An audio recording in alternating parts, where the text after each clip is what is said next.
Chilli powder అన్ని రకాల వంటలకు పచ్చళ్లకు సరైన chilli powder. No colour no chemicals. ఇప్పుడు ఒక వ్యాధికి అంటే డిమెన్షియా అనే కాదు, ఏ వ్యాధి కానీ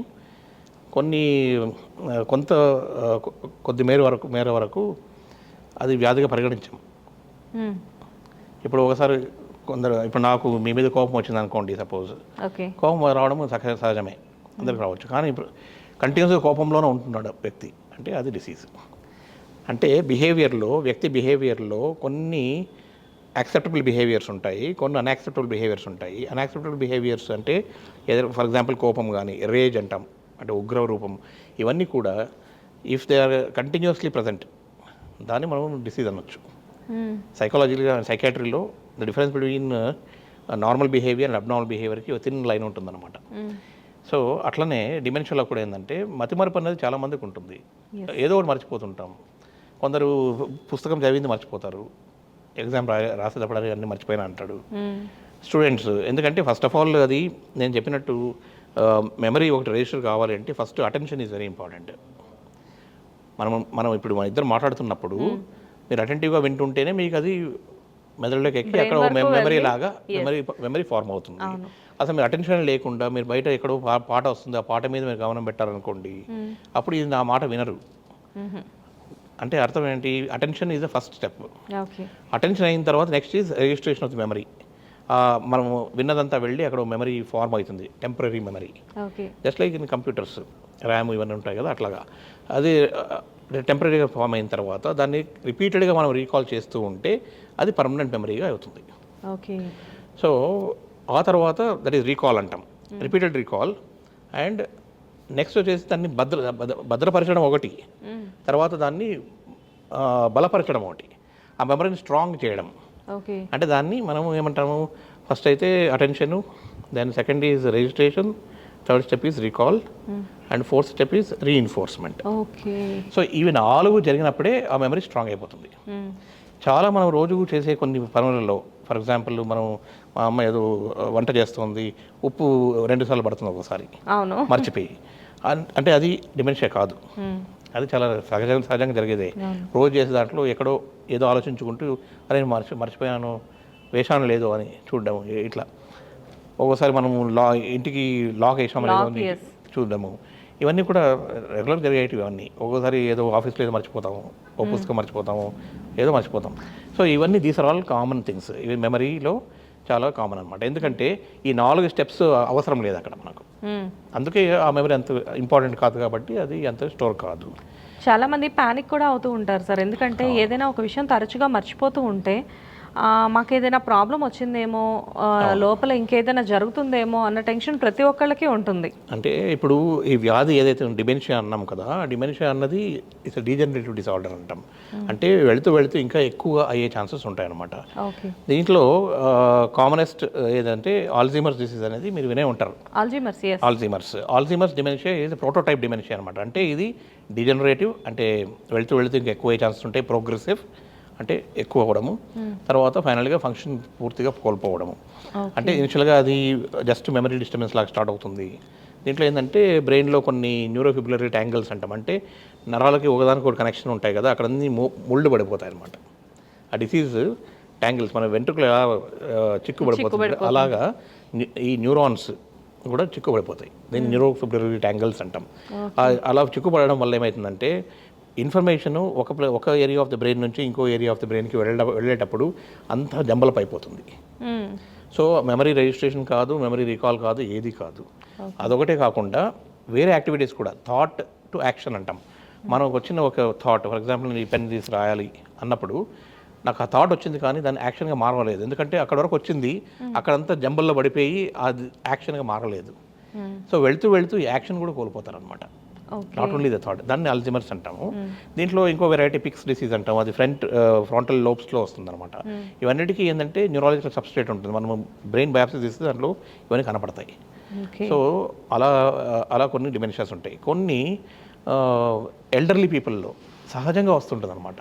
అంటే వెళుతూ చిన్న మనకు ఇప్పుడు వాస్కులార్ అంటాం, అంటే రక్తనాళాలు డివైడ్ అవుతూ పోతాయి అనమాట బ్రెయిన్ సప్లై. ఆ లాస్ట్ చివరి రెమ్మలు ఏవైతే ఉంటాయో ఫస్ట్ బ్లాక్ అవుతాయి. అట్ ది ఏజ్ ఆఫ్ 45-50 దీన్ని లాక్యునార్ ఇన్ఫాక్ట్స్ అంటాం. అలా మల్టిపుల్ స్మాల్ వెసల్స్ బ్లాక్ అయినప్పుడు మల్టిపుల్ ఏరియాస్లో బ్రెయిన్ డ్యామేజ్ అయ్యి అక్కడ మనము మల్టీ ఇన్ఫాక్ట్ డిమెన్షియా అంటాం. ఓకే, సో ఏజ్ ఎక్కువైన వాళ్ళు మన నాయనమ్మ కానీ ఇట్లాంటి వాళ్ళకి ఆ ఏజ్లో 85 years 90 years ఆ టైంలో చాలా మతిమరుపు ఉంటుంది. ఎందుకంటే ఇవన్నీ అంటే హార్డ్వేర్ బాగలేదు బ్రెయిన్, అది ఇంకా సాఫ్ట్వేర్ డెఫినెట్గా ఉండదు అనమాట. అందుకోసం అలాగా బ్రెయిన్ కండిషన్ బట్టి కొన్ని సర్జికలీ ట్రీటబుల్ డిమెన్షియాస్ ఉంటాయి. మోస్ట్ ఆఫ్ ద డిమెన్షియాస్కి ట్రీట్మెంట్ లేదు. అది వన్ వే ట్రాఫిక్ అనమాట, వన్ వే టికెట్. అది డిమెన్షియా పెరుగుతూ పోతుంది, ఏం చేయలేము. కొన్ని 2 రకాల డిమెన్షియాస్ ఉన్నాయి. దాన్ని నార్మల్ ప్రెషర్ హైడ్రోకెఫలస్ అంటాము. కొందరికి ఏమవుతుందంటే బ్రెయిన్లో వాటర్ పెరుగుతుందన్నమాట.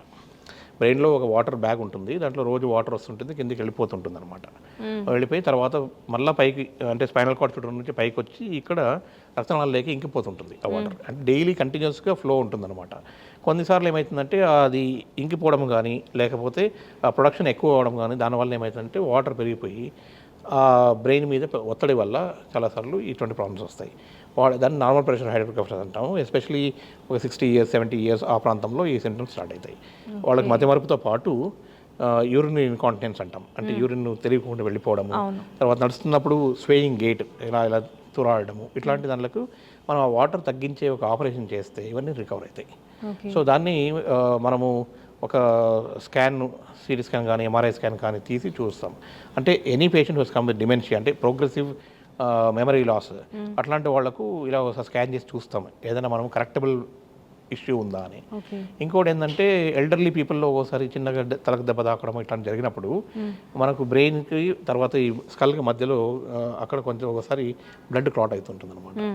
చిన్న చిన్న వెయిన్స్ అంటే చెడు రక్తనాళాలు బ్లాక్ అయ్యేది రప్చర్ అయ్యి అక్కడ నుంచి బ్లీడ్ అయ్యి అలా పెరుగుతూ పోతుందన్నమాట. ఒక 2-3 months తర్వాత అది చాలా వరకు ఒత్తిడి కాజ్ చేస్తుంది బ్రెయిన్ మీద. అట్లాంటప్పుడు కూడా వాళ్ళు చాలాసార్లు మెమరీ డిస్టర్బెన్స్తో వస్తారు. మనం స్కాన్ చేసి చూస్తే అక్కడ దీన్ని క్రానిక్ సబ్డ్యూరల్ హెమటోమా అంటాం. దీన్ని కూడా మనము సర్జరీ ద్వారా అది తీసేస్తే ఇంప్రూవ్ అయిపోతారు. సో ఇవి రెండింటిని మనము సర్జికలీ ట్రీటబుల్ కండిషన్స్ అంటాం.